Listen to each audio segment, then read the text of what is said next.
نحمده ونصلي على رسوله الكريم اما بعد فاعوذ باللہ من الشیطان الرجیم بسم اللہ الرحمن الرحیم۔ ناظرین، جمعے کے دن قرآن پاک کی یہ بابرکت صورت ضرور تلاوت کر لینا، کیونکہ سورہ مبارکہ کو زمین کے علاوہ آسمان والے یعنی فرشتے بھی تلاوت کرتے رہتے ہیں۔ یہ صورت پڑھنے سے غریب امیر ہو جاتے ہیں، بیمار صحت مند اور توانا ہو جاتے ہیں، اور انسان کی ہر حاجت پوری ہوتی ہے۔ ناظرین، ہم میں سے بہت سے ایسے لوگ ہیں جو مالی پریشانی، تنگ دستی، گھریلو پریشانیوں کے علاوہ دیگر بہت سی مصیبتوں میں مبتلا رہتے ہیں، اور یقیناً ہر شخص یہ چاہتا ہے کہ اس کی تمام تر مشکلات دور ہو جائیں اور وہ ایک خوشحال زندگی گزارنے کے قابل ہو جائے۔ اس مقصد کے لیے ہم میں سے بہت سے لوگ بہت پاپڑ بھی بیلتے ہیں، لیکن یقین کیجئے کہ دین اسلام ہی دین فطرت ہے، اور اگر ہم اسلامی تعلیمات پر چلنا شروع کر دیں تو مشکلات سے بھرپور ہماری زندگی مہینوں میں نہیں بلکہ دنوں میں خوشحالی کی جانب گامزن ہونے لگے گی۔ دین اسلام سے اور قرآن پاک سے اپنا رشتہ جوڑنے والے کبھی بھی محروم نہیں رہتے۔ تو آئیے آج آپ کو جمعے کے دن قرآن پاک کی ایک سورت کا ایک ایسا شاندار عمل بتاتے ہیں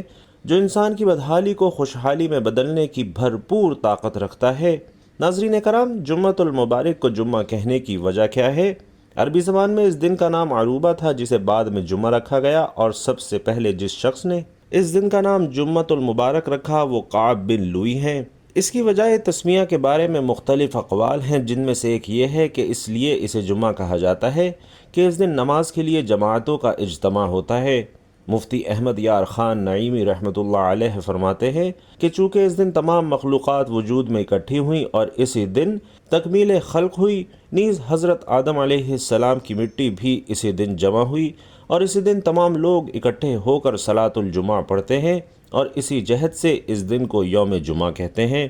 اسلام سے پہلے اہل عرب اسے عروبہ کہتے تھے، اور تاجدار رسالت صلی اللہ علیہ وسلم کا پہلے جمعے کا بیان بھی سماعت فرمائیے۔ سیرت بیان کرنے والے علماء کا بیان ہے کہ جب حضور اقدس صلی اللہ علیہ وسلم ہجرت کر کے مدینہ طیبہ تشریف لائے تو 12 ربیع الاول پیر کے دن چاشت کے وقت قباء کے مقام پر ٹھہرے، اور پیر سے لے کر جمعرات تک یہاں قیام فرمایا اور ایک مسجد کی بنیاد بھی رکھی۔ جمعے کے دن مدینہ طیبہ جانے کا عزم فرمایا، اور بنی سالم بن عوف کی وادی کے درمیان جمعے کا وقت آیا۔ اس جگہ کو لوگوں نے مسجد بنایا، اور سرکار دو عالم صلی اللہ علیہ وسلم نے وہاں جمعہ پڑھایا اور خطبہ فرمایا۔ ناظرین محترم، یہ پہلا جمعہ ہے جو نبی کریم صلی اللہ علیہ وسلم نے اپنے اصحاب کے ساتھ پڑھا، اور مفسر شہیر حکیم الامت مفتی احمد یار خان نعیمی رحمۃ اللہ علیہ فرماتے ہیں، میرے پیارے آقا صلی اللہ علیہ وسلم نے 500 جمعۃ المبارک کی نمازیں ادا فرمائیں،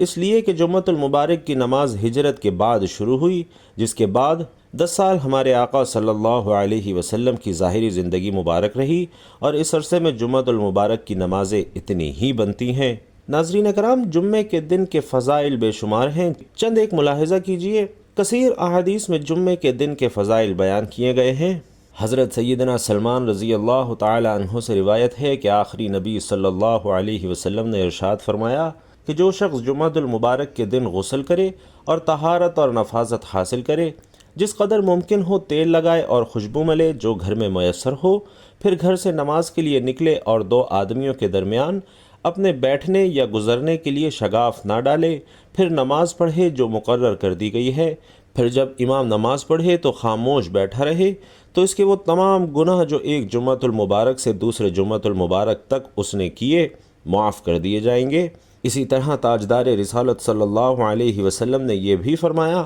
کہ بہتر دن جس پر سورج نے طلوع کیا جمعے کا دن ہے، اسی دن میں حضرت آدم علیہ السلام پیدا کیے گئے، اسی میں جنت میں داخل کیے گئے، اور اسی میں جنت سے اترنے کا حکم ہوا، اور قیامت جمعے کے دن ہی قائم ہوگی۔ حضرت جابر رضی اللہ تعالی عنہ سے روایت ہے کہ حضور اقدس صلی اللہ علیہ وسلم نے ارشاد فرمایا کہ جو جمعے کے دن یا جمعے کی رات میں مرے گا اسے عذاب قبر سے بچا لیا جائے گا، اور قیامت کے دن اس طرح آئے گا کہ اس پر شہیدوں کی مہر ہوگی۔ حضور اقدس صلی اللہ علیہ وسلم نے جمعے کی فضیلت کے بارے میں یہ بھی ارشاد فرمایا کہ جس نے اچھی طرح وضو کیا پھر جمعے کو آیا اور خطبہ سنا اور چپ رہا، اس کے لیے ان گناہوں کی مغفرت ہو جائے گی جو اس جمعے اور دوسرے جمعے کے درمیان ہوئے، اور ان کے علاوہ مزید 3 دن کے گناہ بخش دیے جائیں گے۔ اور جس نے کنکری چھوئی اس نے لغو کام کیا، یعنی خطبہ سننے کی حالت میں ناظرین اتنا کام بھی لغو میں داخل ہے کہ کنکری پڑی ہو تو اسے ہٹا دے۔ اور حضرت محمد صلی اللہ علیہ وسلم نے یہ بھی فرمایا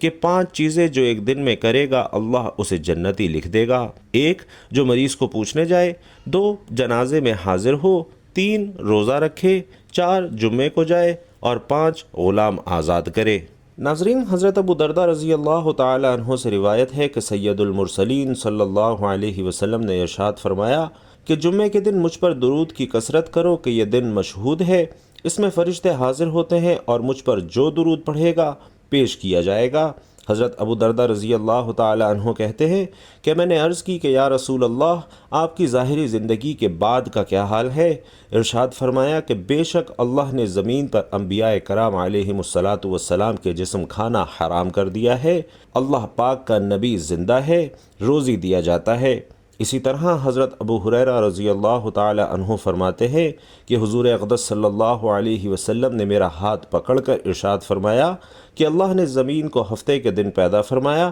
اتوار کے دن زمین نے پہاڑوں کو پیدا کیا، پیر کے دن درختوں کو پیدا کیا، منگل کے دن ناپسندیدہ چیزوں کو پیدا کیا، بدھ کے دن نور پیدا کیا، جمعرات کے دن زمین پر چلنے والے جانداروں کو پیدا کیا، اور تمام مخلوق کے آخر میں حضرت آدم علیہ السلام کو جمعے کے دن اس کی ساعات میں سے آخری ساعت میں عصر کے بعد سے رات کے وقت کے درمیان پیدا کیا۔ ناظرین کرام، احادیث میں جہاں نماز جمعہ کے فضائل بیان کیے گئے ہیں، وہیں جمعے کی نماز چھوڑنے پر وعیدیں بھی بیان کی گئی ہیں۔ چنانچہ حضرت ابو ہریرہ رضی اللہ تعالی عنہ اور حضرت عبداللہ بن عمر رضی اللہ تعالی عنہ سے روایت ہے کہ حضور اقدس صلی اللہ علیہ وسلم نے ارشاد فرمایا کہ لوگ جمعہ چھوڑنے سے باز آئیں گے یا اللہ پاک ان کے دلوں پر مہر کر دے گا اور پھر وہ غافلین میں سے ہو جائیں گے۔ اسی طرح حضرت اسامہ رضی اللہ تعالی عنہ سے روایت ہے کہ نبی کریم صلی اللہ علیہ وسلم نے ارشاد فرمایا کہ جس نے کسی عذر کے بغیر 3 جمعے چھوڑے وہ منافقین میں لکھ دیا گیا۔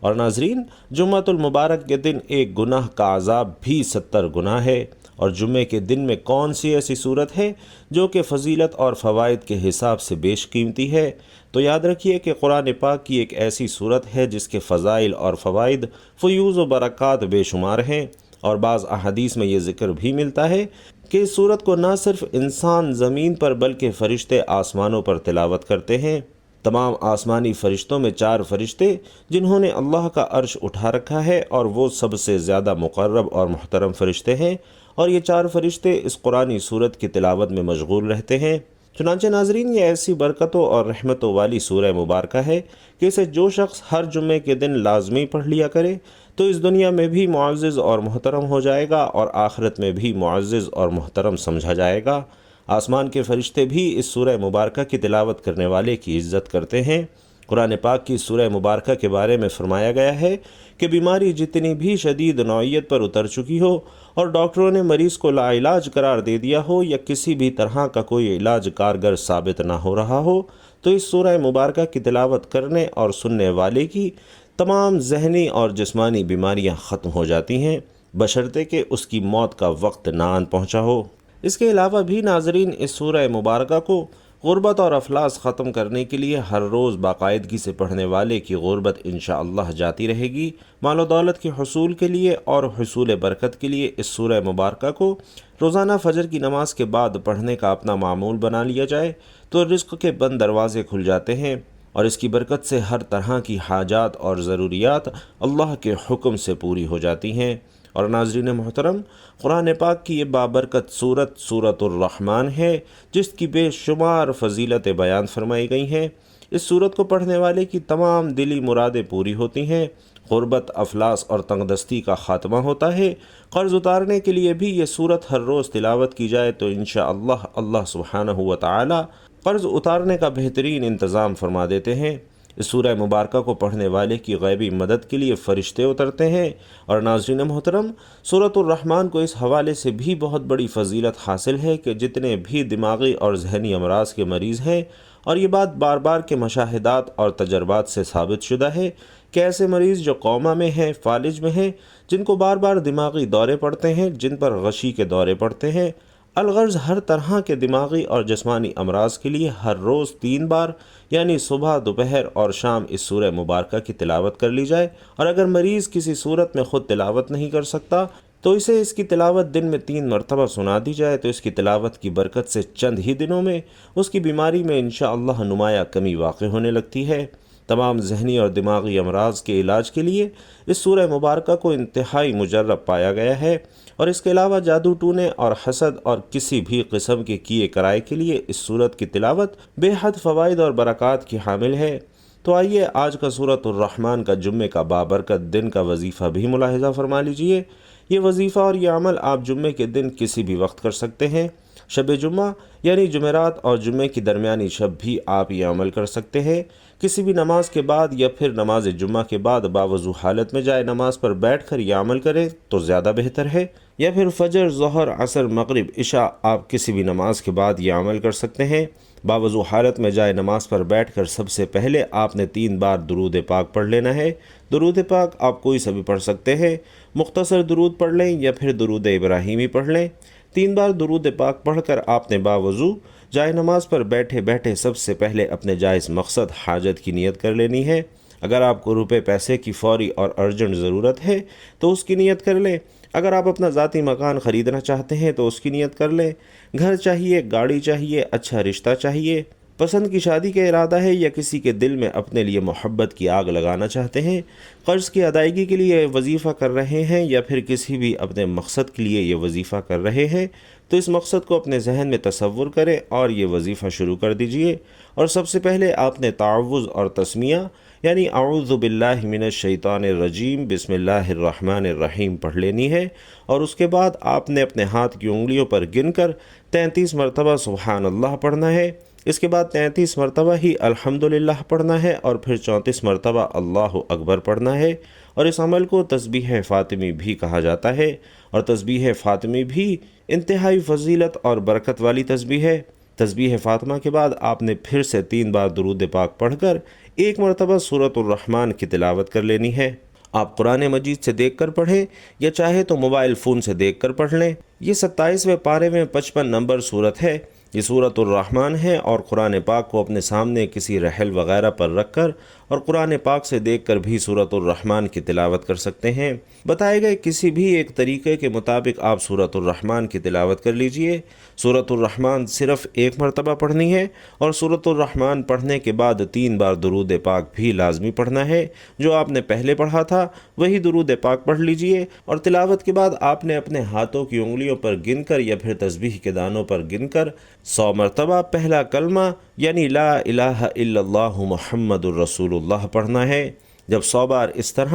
یعنی لا الہ الا اللہ محمد الرسول اللہ پڑھ لیں، تلاوت کے بعد آپ نے اپنے ہاتھوں کی انگلیوں پر گن کر یا پھر تسبیح کے دانوں پر گن کر 100 مرتبہ پہلا کلمہ یعنی لا الہ الا اللہ پڑھنا ہے، اور جب 100 بار اس طرح یعنی لا الہ الا اللہ پڑھ لیں تو آخر میں 1 بار محمد الرسول اللہ پڑھ لیں۔ اس طرح سے آپ کا یہ وظیفہ مکمل ہو جائے گا، اور آخر میں پھر سے 3 بار وہی درود پاک پڑھ کر اپنے دونوں ہاتھ دعا کے لیے اٹھا لیں اور اللہ کی بارگاہ میں اپنی فریاد پیش کریں۔ صدق دل سے اور عاجزی کے ساتھ اللہ کے حضور دعا کریں، اور یاد رکھیں کہ دعا کرتے وقت اپنے ہونٹ ہلانا، آواز نکالنا یا پھر بول کر دعا کرنا ضروری نہیں ہے۔ اپنے ہاتھوں کو بلند کر کے نہایت خاموشی اور عاجزی سے، اور ہو سکے تو اپنی آنکھیں بند کر کے اللہ کے حضور اپنی فریاد پیش کریں۔ انشاءاللہ جلد آپ دیکھیں گے کہ آپ کی دعا پوری ہونے کے لیے حالات سازگار ہونا شروع ہو جائیں گے۔ اور ناظرین، یہاں یہ بھی عرض کرتا چلوں کہ بعض لوگ کہتے ہیں کہ فلاں وظیفہ کرو فوری مراد پوری ہو جائے گی،